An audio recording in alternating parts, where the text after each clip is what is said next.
Good evening, ladies and gentlemen, and welcome to tonight's episode of the Mayor's Desk.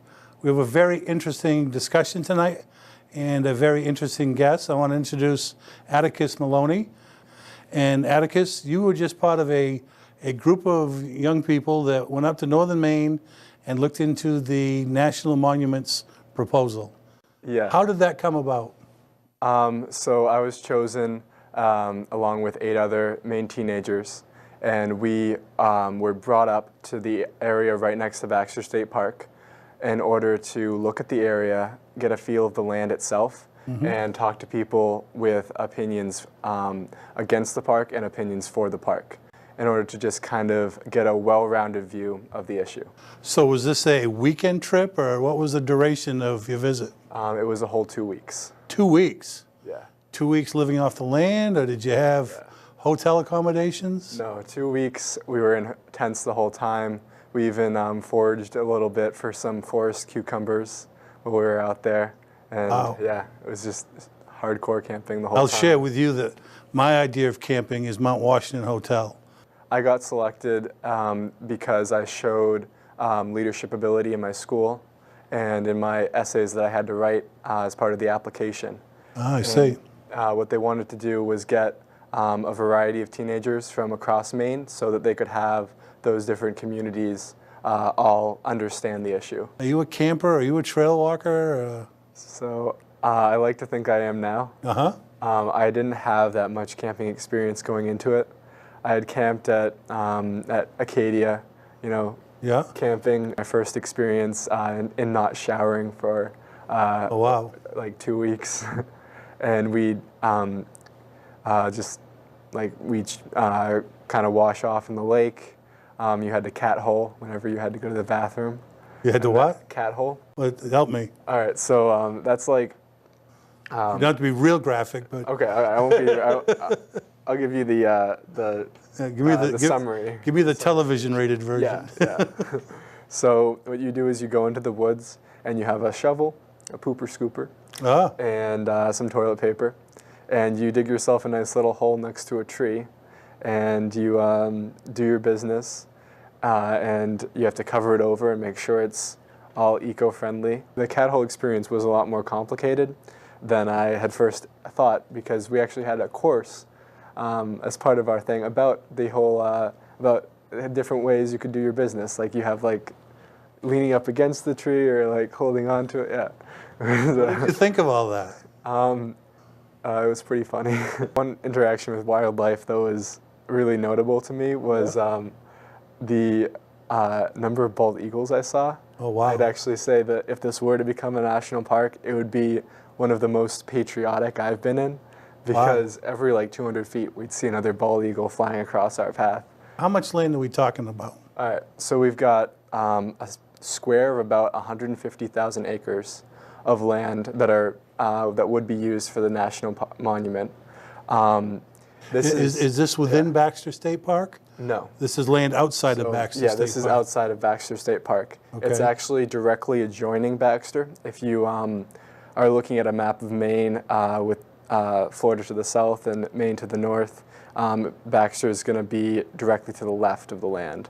It's out of approximately 16.2 million acres of commercially owned land in Maine, so it's not that much land comparatively to all of Maine's forest. It's primarily forestry roads right now, so lumber roads, but I actually met with someone who is working on preparing the land to be a national park, and she was creating like overlook points and like outhouses, small campsites, and stuff like that. Explain that a little bit. National Monument, is that something that is a permanent status? Is that a temporary status, working to becoming national park? Does one preclude the other, or you could stay a national monument forever? Yeah. So my understanding is that a national monument is it's a permanent status. It's a status given to the land. It's not in any way like a stepping stone necessarily to a national park, but in Acadia was originally a national monument, and then it was transformed into a national park. Okay. So it can act as a stepping stone, and I think that's the goal with the North Main Woods. Okay, so it doesn't have to, Monument. Yeah. but quite frequently it is, and it was at Acadia. Yep. And you think the anticipation there is they would like to They would like to follow that path. Yeah.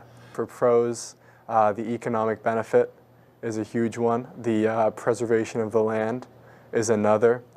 Honestly, I don't know the exact number of jobs, but I think that there's definitely a lot of opportunity in the local communities especially, if not directly relating to the park as a result of tourism coming through the park and whatnot, restaurants, hotels. So I think that these things could greatly impact the local economy there. They definitely need it, and I think that it could be a really positive thing. The other pro was the preservation of the land. Okay. We had the opportunity to canoe through it. I started at the top of the east branch of the Penobscot, and we paddled all the way down to the end. And it was a fantastic paddle. Was there any whitewater involved? Yep. There was? Yeah, there was. Awesome. It was awesome. I think the two cons that I've run into are the historical background of Northern Maine and the way they're used to fueling their economy is primarily using wood mills and the woodland industry. Yeah. And this represents kind of a shift from that mentality to a new tourism-based industry. And that change is understandably really hard. And I think I view that as a negative. The second is the amount of input that the local communities are being asked for on this park is very minimal.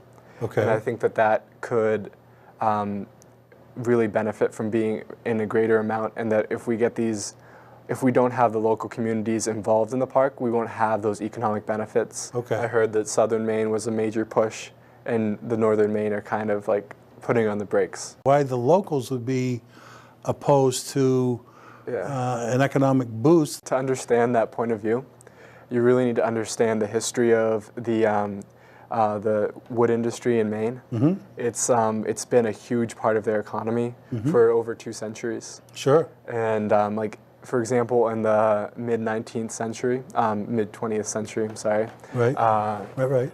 Someone graduating from high school could go into the mills and make upwards of $40 an hour doing manual labor in the mills, and that's an insane amount of money to be making. Oh, absolutely. Yeah.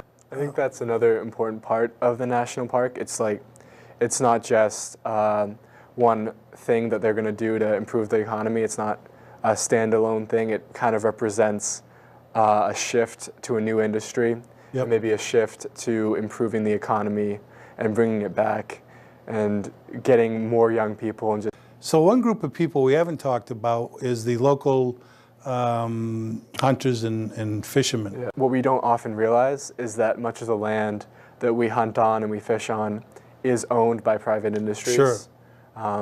So that land could be taken away at any time or given back. A nice part of the new national park and the new national monument plans is that it includes a recreation area.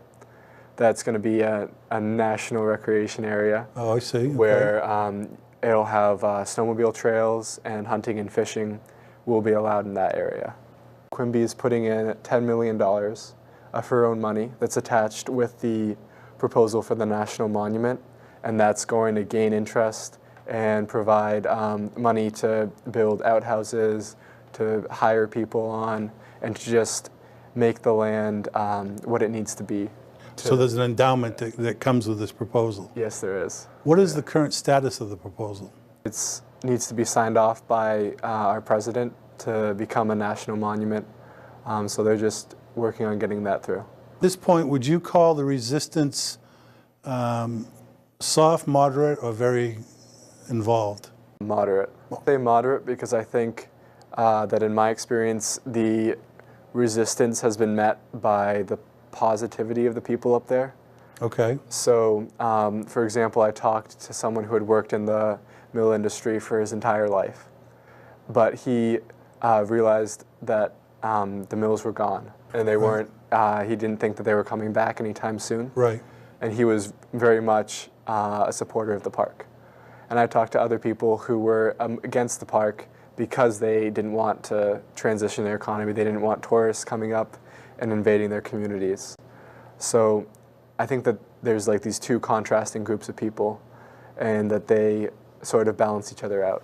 Pro, how many were for? So in northern Maine, yeah, I'd say 60-40. 60 is against and 40 is for. But I think that the 60 who are against could use a lot more information on the park. uh-huh. And I think that the 40 who are for could also use a lot more information. I think that it seems like people have kind of sort of emotionally chosen one side or the other and are reluctant on finding a middle ground. Mm-hmm. Can you highlight anybody in your group that was against it and what their point of view was?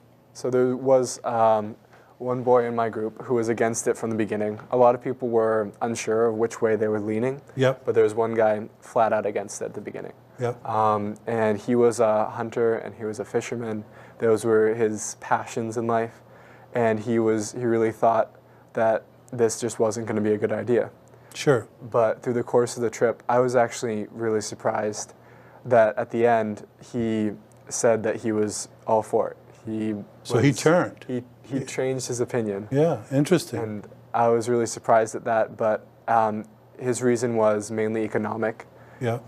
He's really concerned about what we saw was happening to the community, and he thought that anything that we could do to help them would be a benefit. Yeah. Personally, being familiar with the Millinocket of the 70s and 80s and going up there today, there's a stark contrast, and it's sad. It's sad to see such important areas of Maine, go that direction. There were people who were unsure, and these people some of them were still unsure at the end. Mm-hmm. I think that the main factor for them against the park was that say of the people, mm-hmm. and that I think that's what it really comes back to every time, involving the people and making sure that they're involved with the development of this area. Is the majority always right? If the majority is being asked a question about something that affects them, I think that they need to be given the opportunity to learn everything they can about the issue on both sides of it.